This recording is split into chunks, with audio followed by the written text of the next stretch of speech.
rong nhớ rong cho nên lúc cho lên tu và thi cổ chi nó chạy nó do rong lên lâu mộng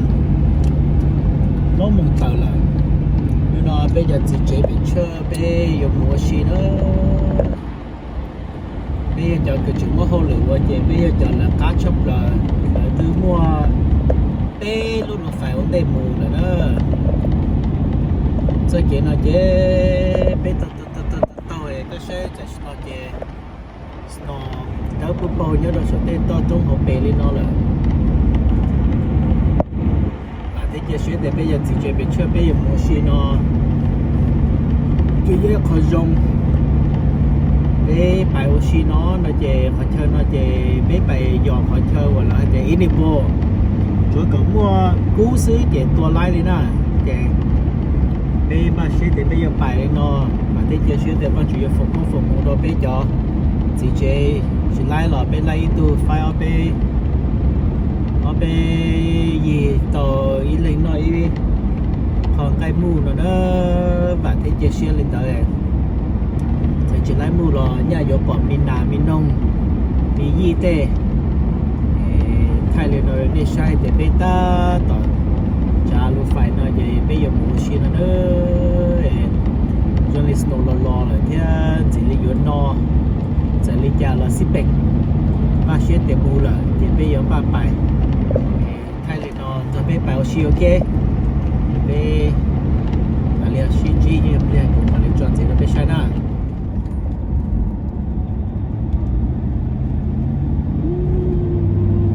lúc bà đây bé tất tuần một chuyện nào chỉ mới lúc chùaเลยđây chỉ taเลยlook at the fall colors of Alaska guys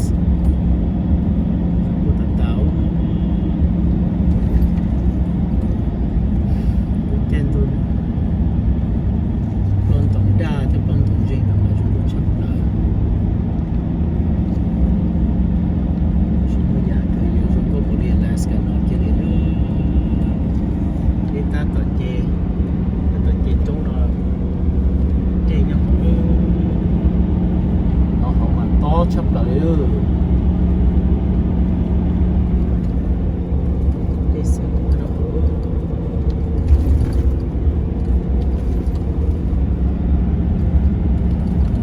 snow-capped mountains along with the beautiful autumn colors. Cho nó chế ta tầm một tua giờ mua giúp nó lo chế của xa để cho nó phải chống nó lo là bé ta tọt mua nữa bây giờ mua xe trong lịch già mình làm thế rồi nếp bao nữa bữa ta biết có cái lò rể chấp lại đấy chỉ ra thay đó này đấy chị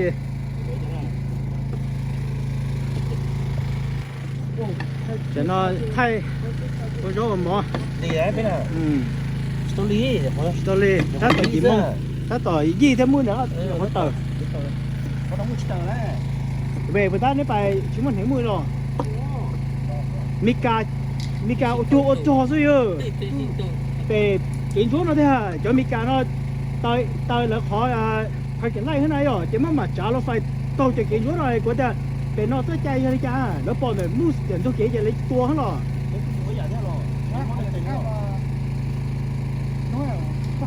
chế muốn lâu được thật chứ sẽ kỹ tua đấy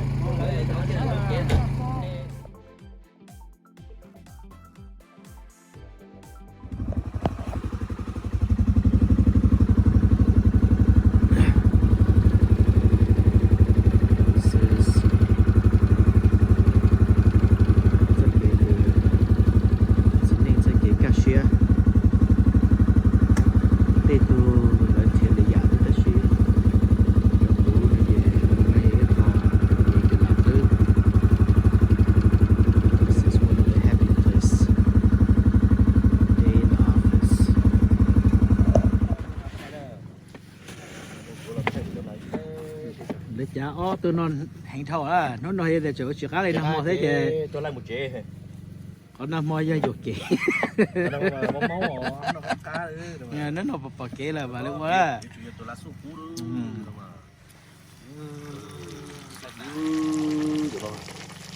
cho nó sủa dư tập lớn Tôi sẽ chỉ to lá sẻ cho nó lia đó. bên đó là liên mê là liên cá chan là lo nó ở đây rồi cho Kansas City sao thả cho lo nó ở bên đó chỉ cá thế Bây giờ chỉ chính ta cho nó bên nó là nào thế gì chỉ yên do tiền ta cho lấy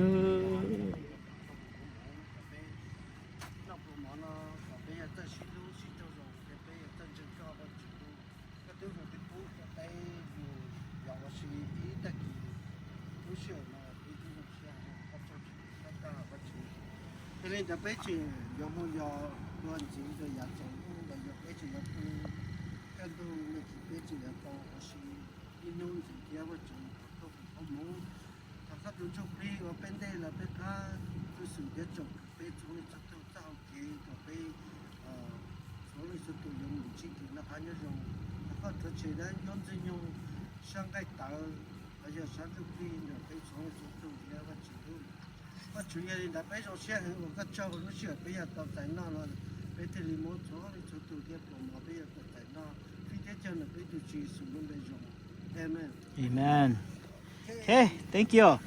Thank you. Cái chuyện lò đòn món nó nữa. 我怕就那怕了，我就那怕别人俺怕了。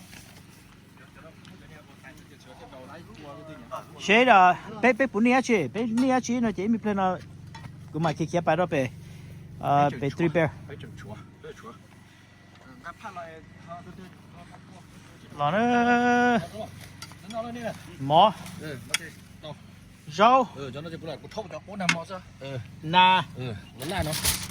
ô, này sẽ nó bé muốn lạp chứ chỉ là tụi nó tụi lạp mousse nè. Tiến nó đây. mà có gì tôi gì thế còn nào mà có tôi sẽ to hơn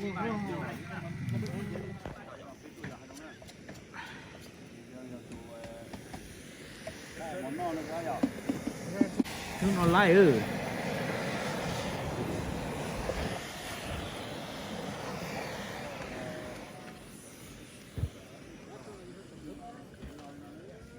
Ê, tụi nhau xỉu kê nó Mà lần đầu tôi chọn cái nào tôi biết nó khác đi tôi tên nó tụi nó tôi chỉ tới chỉ là bé chỉ dư lệ vì tụi nó mà có lửa phò nó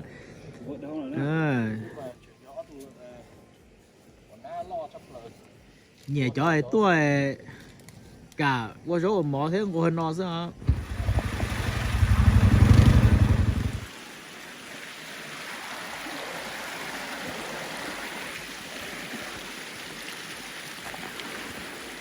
TV channel so now goes out back that way. Yeah. Makes me really want to go out that way.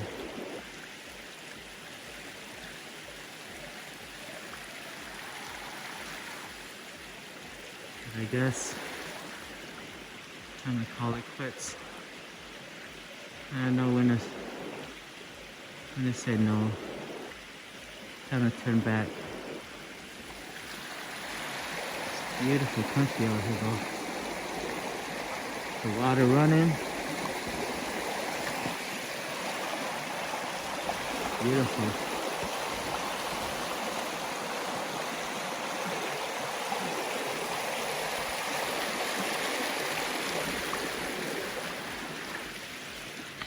Bên một con tròn đá bỏ. Ok. Một số thái nữa. Đây. Chỉ chế cho lùa bên sữa đờ. Chả nó. Bé lò. Để sữa tôi cho chả nó trốn tủ lò. Bé. Tớ tính là lùa bé chút. Nó chảy mịp lè. Lò nằm mà nó. Bé kia tính sớm vào chữ cứ đó nó ôm mà nó. Cô chỉ phố chùa rong chấp đờ lên. Bé chỉ mà nó rong đi chảy vô lò na thế nó chỉ bé cứ tú mình chỉ nói. Cái nhỏ thảm bẹ. Cái nhỏ lo lối chơi lối nhông đi nó để căn tụi ta chỉ bây giờ sợ kia nó lọt chơi mà nó vừa nó đã chi nó xả sệt cái bột tây nó cái nó cái gì luôn cái nó sôi giả nó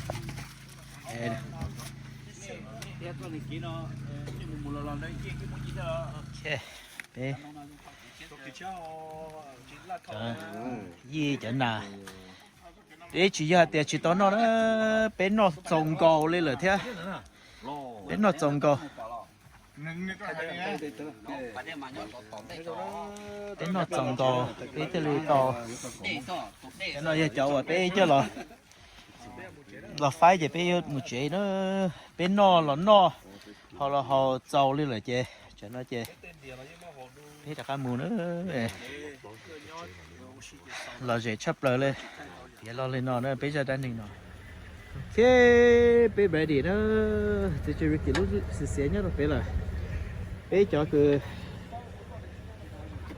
mua khẩu nón tàu nó chỉ bây giờ một chế đó thì chơi cái thế thì chơi hoa như vào tu họ chơi với nhau nó đó bây giờ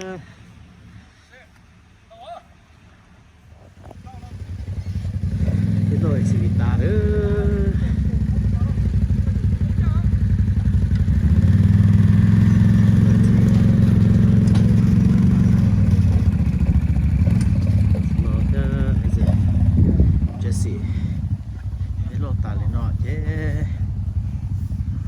ready to head out.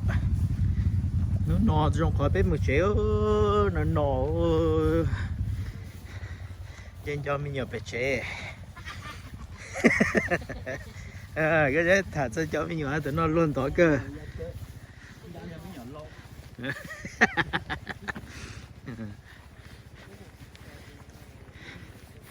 ta tổng mua đây dư thôi vậy lúc chỉ học của lúc chỉ cái đó có luôn Con luôn hả? Chứ là con luôn à? Ô. Một tua thôi à? một tua Thay nó núp bò lại thế này chỉ có bé tua là nó. hả? Để có chơi tua rồi sao thế? Cái gì nữa tao còn không để chỉ có chơi thôi.